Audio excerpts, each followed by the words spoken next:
അതിന്റെ അന്ന് രാവിലെ തന്നെ ഇത് നേരത്തെ എണീറ്റിട്ട് ഇത് ലാബിന്റെ മുന്നിൽ ഉറക്കം തൂങ്ങി പിടിച്ചിരിക്കുന്നത് എന്താണെന്നല്ല, ഇന്ന് എക്സാം സ്റ്റാർട്ട് ചെയ്യാൻ കേട്ടോ. അപ്പൊ സൈലത്തിന്റെ മോർണിംഗ് ബൂസ്റ്റർ മുടക്കാറില്ല. എല്ലാ എക്സാമിനും ഇതാണ് നമ്മളുടെ ആകെ ഒരു രക്ഷ.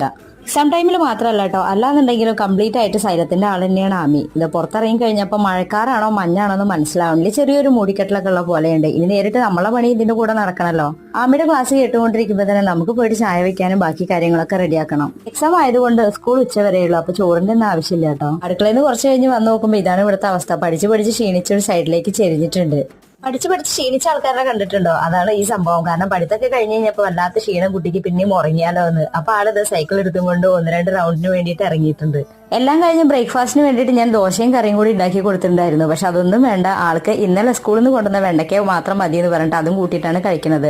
അവസാനത്തെ മിനുക്ക് പണിയാണ് കേട്ടാ. എല്ലാം കഴിഞ്ഞിട്ട് വണ്ടി വരാൻ വേണ്ടി വെയിറ്റ് ചെയ്തുകൊണ്ടിരിക്കാനുണ്ട്. അപ്പൊ ആ സമയം വെറുതെ കളയണ്ടല്ലോ എന്ന് വെച്ചിട്ട് വായിച്ചുകൊണ്ടിരിക്കുകയാണ്. ഇനി വന്നാൽ അറിയാം എക്സാം എങ്ങനെ ഉണ്ടായിരുന്നു എന്ന്.